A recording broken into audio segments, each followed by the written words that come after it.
मैं Vishnu Gopal, Mother Athena School Budaun, Hindi अध्यापक। प्यारे बच्चों, आज हम आपकी कक्षा 8 हिंदी व्याकरण की पाठ्य पुस्तक का 26वां पाठ पढ़ाने जा रहे हैं। अलंकार। अलंकार आप देख रहे हैं, अलंकार का क्या अर्थ है, इसको क्या समझते हैं। अलंकार से हम, अलंकार का अर्थ होता है प्यारे बच्चों सौंदर्य प्रसाधन, है ना, जो सौंदर्य की वृद्धि करने वाला होता है। इसका मतलब है आभूषण। अलंकार का मतलब आभूषण, यानी आभूषणों को धारण करके नारियां श्रृंगार करती हैं और इससे उनकी सुंदरता बढ़ जाती है, उनके सौंदर्य में वृद्धि होती है, वो सुंदर और खूबसूरत लगती हैं। इसी प्रकार कवि लोग भी अपनी रचनाओं में अलंकारों का प्रयोग करके उनके सौंदर्य में वृद्धि करते हैं, यानी अपनी रचनाओं में अलंकारों का प्रयोग करके उनको और सुंदर और बेहतर बनाते हैं। परिभाषा को देखते हैं बच्चों। जिस साधन से काव्य के सौंदर्य में वृद्धि होती है, यानी वह साधन जिससे काव्य सौंदर्य में वृद्धि होती है, उसे हम अलंकार कहते हैं। अलंकार का मतलब है कि वह साधन जिसके द्वारा काव्य में वृद्धि होती है, सुंदरता आती है, उसे हम क्या कहते हैं, अलंकार कहते हैं। अलंकार के मुख्य दो भेद होते हैं, एक है शब्दा अलंकार और दूसरा है अर्था अलंकार। तो क्रमशः एक एक करके सबसे पहले हम दोनों अलंकारों को समझ लेते हैं। सर्वप्रथम देखते हैं शब्दालंकार। जहां काव्य में शब्दों के विशिष्ट प्रयोग से सौंदर्य और चमत्कार उत्पन्न होता है, उसे शब्दालंकार कहते हैं। एक बार परिभाषा को ध्यान से समझ लीजिए बच्चों। जहां काव्य में शब्दों के, यानी शब्दालंकार इसका नाम क्यों रखा गया, इसीलिए शब्दों के विशिष्ट प्रयोग से, विशेष प्रयोग से सौंदर्य और चमत्कार उत्पन्न होते हैं। शब्दों के माध्यम से, शब्दों के द्वारा है जो चमत्कार उत्पन्न होता है, वहां पर शब्दालंकार होता है। जैसे आप देख रहे हैं, मंद मंद मुस्काती मधुर ताल, तनिक हिलती तैरती ताल में तरुणियां।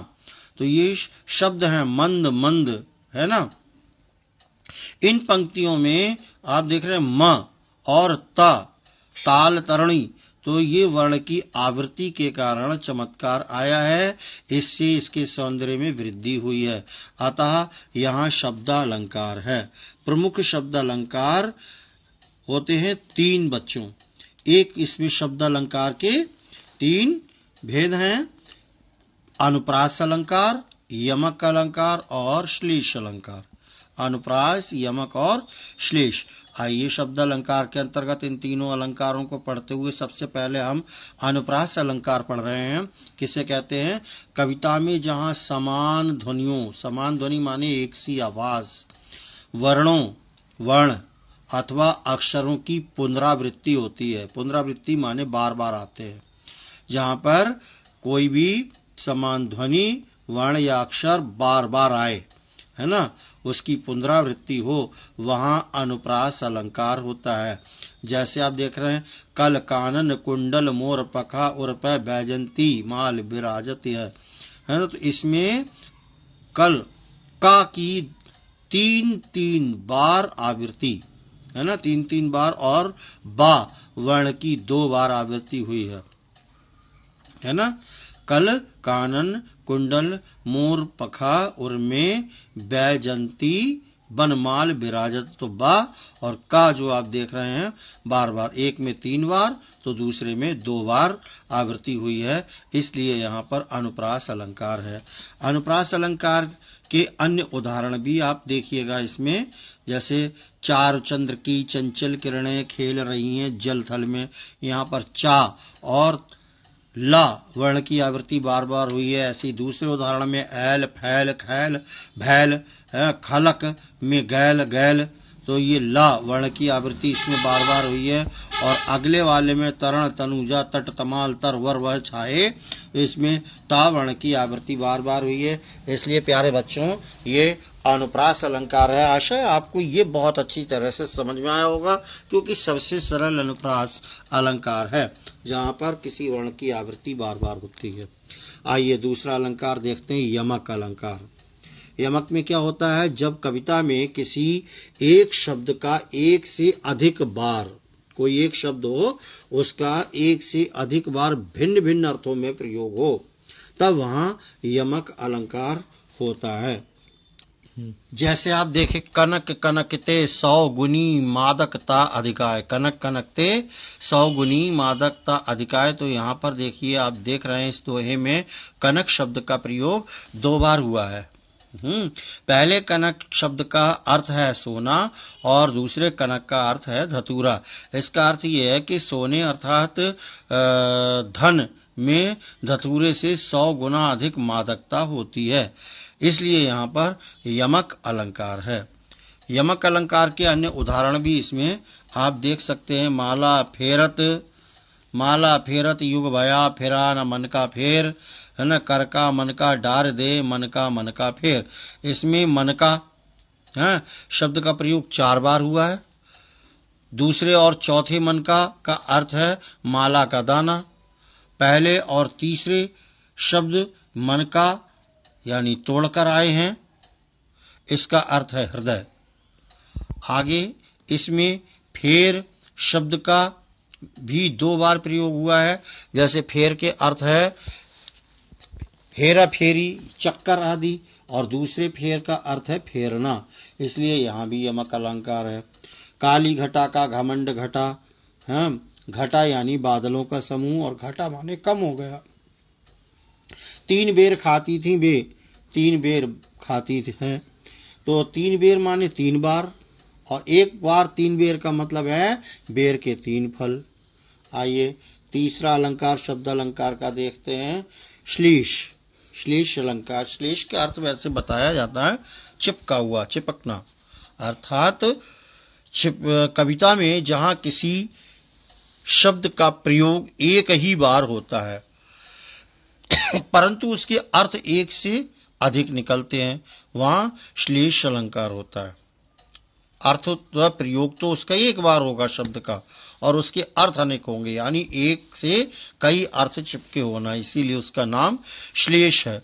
जैसे मधुवन की छाती को देखो सूखी कितनी इसकी कलियां, इसमें कलियां शब्द का प्रयोग एक बार हुआ है, परंतु इसके 2 अर्थ निकलते हैं। फूल के खिलने के पहले की स्थिति अर्थात कली, और दूसरा है यौवन से पहले की अवस्था, इसलिए यहाँ श्लेष अलंकार है। श्लेष के अन्य उदाहरण भी हैं, रहमन पानी राखिए बिन पानी सब सून, पानी गए न उबरे मोती मानुष चून। दूसरी पंक्ति में आए पानी शब्द के 3 अर्थ निकलते हैं। एक तो निकलता मोती के लिए चमक, दूसरा है मनुष्य के लिए सम्मान, और इसका अर्थ निकलेगा चूने के लिए जल। चिरजीवो जोरी जुरे क्यों न स्नेह गंभीर, को घटिए वृषभानुजा वे हलधर के वीर। देखिए वृषभानुजा 2 बार और हलधर, तो वृषभ अनुजा अर्थात बैल की बहन गाय अनुजा, और वृषभानुजा यहाँ पर वृषभानु जा अर्थात वृषभानु की पुत्री राधा, वृषभानु की पुत्री राधा। हलधर हल को धारण करने वाला अर्थात बैल,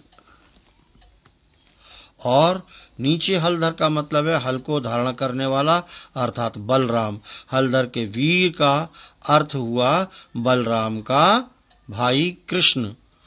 वृषभानुजा और हलधर के 2 अर्थों के कारण यहाँ श्लेष अलंकार है। जो रहीम गत दीप की कुल कपूत की सोए, बारे उजियारे करे बढ़े अंधेरो होए। तो बारे माने एक बार जलना है, दूसरा बारे माने जन्म लेना, और पहला बढ़े का मतलब बुझना, दूसरा बढ़े का मतलब बड़ा होना। अब अर्थालंकार देखिएगा तीसरा, ये खा खंड है इसका अर्थालंकार। यानी दूसरा वाला जो है वो अर्थ। अभी आपने शब्द अलंकार के 3 वो पढ़े, अब दूसरा वाला है अर्थालंकार। अर्थालंकार में जहां कविता की पंक्ति में अर्थ के कारण विशेष सौंदर्य चमत्कार उत्पन्न होता है, उसमें शब्द के कारण हो रहा था शब्द अलंकार में, इसमें कविता की पंक्ति में अर्थ के कारण विशेष सौंदर्य चमत्कार जब उत्पन्न होता है तो वहां पर अर्थालंकार होता है। प्रमुख अर्थालंकार निम्नलिखित हैं। कितने प्रकार के? 5 हैं। उपमा अलंकार, रूपक, उत्प्रेक्षा, अतिशयोक्ति और अन्योक्ति। आइए इन 5 अलंकारों को एक एक करके पढ़ते हैं। पहला है उपमा अलंकार। उपमा का मतलब है जहां किसी व्यक्ति या वस्तु आदि के स्वभाव, स्थिति, रूप और गुण आदि की तुलना या समानता किसी अन्य व्यक्ति या वस्तु के साथ की जाती है, वहां उपमा अलंकार होता है। यानी किसी के गुण की या किसी की स्थिति की, रूप की, स्वभाव की, किसी भी चीज की जब तुलना किसी अन्य यानी दूसरे व्यक्ति के साथ की जाए तो वहां पर उपमा अलंकार होगा। जैसे आप देखें, पीपर पात सरिस मन डोला। पीपर पात सरिस मन डोला, यहाँ मन के डोलने और पीपल के पत्ते के हिलने में समानता प्रकट की गई है, इसलिए यहाँ पर उपमा अलंकार है। उपमा अलंकार के अन्य उदाहरण देखिए, जैसे मखमल के झूले पड़े, हाथी सा टीला, वह दीप शिखासी शांत भाव में लीन, तब तो बहता समय शिला सा जम जाएगा। अब देखिएगा रूपक अलंकार, जहां गुणों की समानता दर्शाने के लिए, रूपक में गुणों की समानता दर्शाने के लिए दोनों वस्तुओं को अभिन्न मान लिया जाता है, वहां रूपक अलंकार होता है। दूसरे शब्दों में हम ऐसे भी समझ सकते हैं, उपमेय में उपमान का आरोप कर दिया जाता है। जैसे बिन शादी चंद्रिका ओढ़े चादर ओढ़े, बिन शारदी वन शारदी चंद्रिका चादर ओढ़े। चंद्रिका चादर में उपमेय चंद्रिका पर उपमान चादर का आरोप किए जाने पर यहाँ रूपक अलंकार है। रूपक अलंकार के अन्य उदाहरण चरण कमल बंदौ हरिराई, है ना। तो अंबर पनघट में डुबो रही, तारा घट उषा नागरी, आए महंत वसंत, और मैया मैं तो चंद्र खिलौना लय हूँ। ये अन्य उदाहरण हैं। इसमें चंद्र खिलौना का विग्रह चंद्र रूपी खिलौना होगा। विशेष इसकी खास बात यह है बच्चों कि उपमा अलंकार में अधिकतर सा, सी, सम, तुल्य, सरिस, समान आदि शब्दों का प्रयोग किया जाता है। तो उसी से आप पहचान लें कि उपमा है ना।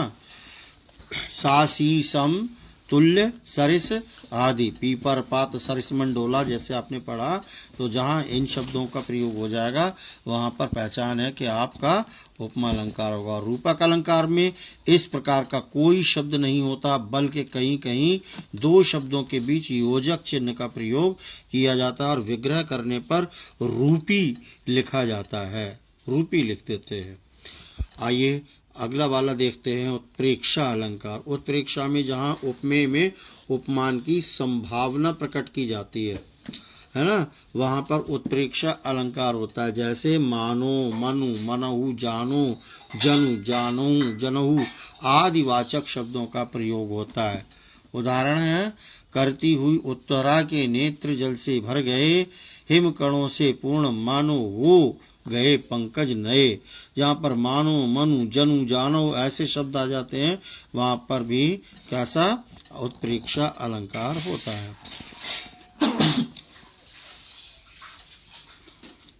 उत्तरा के अश्रुपूर्ण नेत्र, उपमेय में हिमकणों से पूर्ण पंकज उपमान की संभावना के कारण यहाँ पर उत्प्रेक्षा अलंकार है।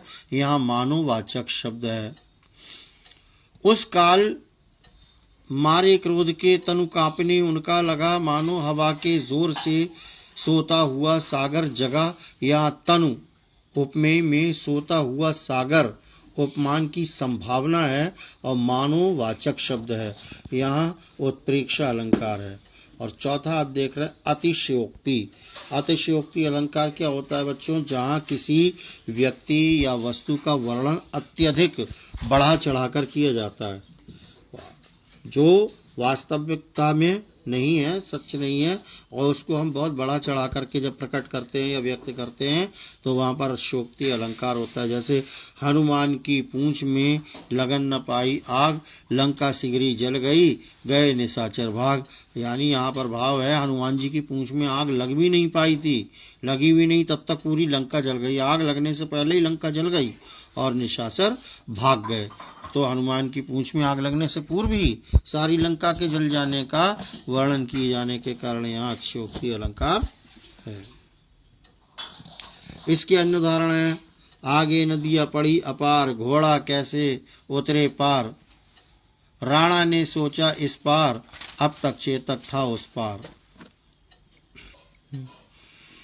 देख लो साकेत नगरी है यही, स्वर्ग से मिलने गगन में जा रही। अन्योक्ति पांचवा अलंकार देखें, जहां किसी अन्य माध्यम से किसी को बात कही जाती है, अन्य किसी माध्यम से, क्लियर स्पष्ट ना कह करके अन्य माध्यम से बात कही जाती है, तो वहां पर अन्योक्ति अलंकार होता है। अन्योक्ति का मतलब अन्य उक्ति। जिन दिन देखे वे कुसुम गई सुबीत बहार, अब अल रही गुलाब में अपत कटीली डार। इस दोहे में अल यानी भौरे को संबोधित करके किसी अन्य व्यक्ति को कहा है, हे भौरे, तुमने इस उपवन को फूलों से भरा हुआ देखा था, बहारों के वे दिन अब नहीं रहे, अब तो गुलाब की कटीली टहनियां ही रह गई हैं। इसमें भौरे के माध्यम से किसी व्यक्ति को कहा गया कि तुमने जिसे संपन्न देखा था वह व्यक्ति अब निर्धनता का जीवन जी रहा है। अन्योक्ति अलंकार के अन्य उदाहरण भी देखिएगा। नहीं पराग नहीं मधुर मधु, नहीं विकास इह काल, अली कली ही सो बंध्यो, आगे कौन हवाल। इस दोहे के माध्यम से राजा जय सिंह के रानी के प्रेम जाल में बन जाने का चित्रण हुआ है। वस्तुतः भौरे के माध्यम से राजा जय सिंह को अप्रत्यक्ष रूप से कर्तव्य बोध कराया गया है। स्वार्थ सुकृत नस्त्रम व्रथा, देख विहंग विचार, बाज पराए पानी पर तू पच्छीन बार। इसमें बाज को कहा गया है कि तू शिकारी के कहने पर अपनी ही जाति के पक्षियों को मार रहा है। वस्तुतः इसमें बाज राजा जयसिंह है, जो पक्षी रूपी अपनी जाति अर्थात हिंदुओं को पराए पानी अर्थात औरंगजेब के आदेश पर मार रहा है। इसमें कवि राजा जयसिंह को युद्ध न करने की सलाह देता है। आइए बच्चों, इस पाठ के अभ्यास से संबंधित प्रश्न देखते हैं। निम्नलिखित पंक्तियों में प्रयुक्त अलंकारों के नाम। आप इसमें लिखिए। बच्चों, ये जो अभ्यास दी जा रही है इसमें कई खंड दिए हैं। निम्नलिखित पंक्तियों में प्रयुक्त अलंकारों के नाम लिखिए। अभी आपने पीछे अलंकार पढ़े हैं, उन्हीं के आधार पर इसमें जो दिए गए हैं आप अपने गृह कार्य के अनुसार स्वयं ये करेंगे और इनको करके दिखाएंगे, लाएंगे। आगे भी इसी प्रकार से ये कुछ दिए गए हैं, पूरा देख लीजिए। इसमें निम्नलिखित पंक्तियों में कौन सा अलंकार है और सही चुनकर लिखिए। आगे इसमें भी देखिए, नदी जिनकी यशधारा सी बहती है, अब भी निशिवासर। इनको सबको आपको स्वयं ही बच्चों करना है। इस अभ्यास को हमने नहीं करवाया है क्योंकि ये सरल है बहुत, और बाकी इसकी पीडीएफ जो है हमने बनाई है अभ्यास इसके, वो हम आपको इसकी 26 पाठ। बच्चों, इस पाठ से संबंधित ये तो मैंने आपको बता दिया कि गृह कार्य में आप ये कर लेंगे, और अब इससे संबंधित जो प्रश्न उत्तर हैं पीडीएफ के अंतर्गत वो आप देखिएगा। अलंकार की परिभाषा लिखिए। अलंकार की परिभाषा, जिस साधन से काव्य के सौंदर्य में वृद्धि होती है उसे अलंकार कहते हैं। कनक कनकते 100 गुनी मादकता अधिका है। ये इसका उदाहरण है। अलंकार के कितने भेद हैं, उनके नाम लिखिए। आपने 2 भेद पढ़े हैं मुख्य इसके, शब्द अलंकार और अर्थ अलंकार। तीसरा प्रश्न है, शब्द अलंकार के प्रमुख कितने भेद हैं, प्रत्येक का एक एक उदाहरण लिखिए। शब्द अलंकार के प्रमुख 3 भेद हैं। अनुप्रास अलंकार, उदाहरण इसका है तरन, तनुजा, तट, तमाल, तरवर, बौछाए। और यमक अलंकार का उदाहरण है काली घटा का घमंड घटा। और श्लेष अलंकार का उदाहरण रहमन, पानी राखिए, बिन पानी सब सून। विस्तार से आप इसको पढ़ चुके हैं, समझ चुके हैं। अगला वाला देखिए, अर्थालंकार के 5 भेद होते हैं। किन्हीं 2 की परिभाषा लिखकर उदाहरण भी लिखिए। और उनके अर्थालंकार के 5 भेद हैं, उसमें से उपमालंकार, रूपक अलंकार, उत्प्रेक्ष अलंकार, अतिशयोक्ति अलंकार और अन्योक्ति अलंकार। 2 की इसमें दी गई है, उपमा अलंकार की परिभाषा उदाहरण सहित और रूपक अलंकार की परिभाषा उदाहरण सहित। आपको जो अच्छा लगे और आप कोई भी लिख सकते हैं। मैंने 2 पूछकर 2 के उत्तर इसमें दे दिए हैं। जहां किसी व्यक्ति या वस्तु के स्वभाव, स्थिति, रूप और गुण आदि की तुलना या समानता किसी अन्य व्यक्ति या वस्तु से के साथ की जाती है, वहां उपमा अलंकार होता है। जैसे पीपर, पात, सरिसमन, डोला। रूपक अलंकार की परिभाषा व उदाहरण है जहां गुणों की समानता दर्शाने के लिए दोनों वस्तुओं को अभिन्न मान लिया जाता है, वहां रूपक अलंकार होता है। जैसे दूसरे शब्दों में उपमेय में उपमान का आरोप कर दिया जाता है। जैसे उदाहरण, चरण कमल बंदो राई, चरण कमल बंदो हरिराई। गृह कार्य के प्रश्न देखिएगा। पहला प्रश्न है, श्लेष अलंकार की परिभाषा उदाहरण सहित लिखिए। और दूसरा है, उत्प्रेक्ष अलंकार की परिभाषा भी उदाहरण सहित लिखिए। प्यारे बच्चों, इस प्रकार से आपका ये पाठ समाप्त हो गया है। अगली वीडियो में हम आपसे पुनः मिलते हैं। तब तक के लिए जय हिंद, जय भारत।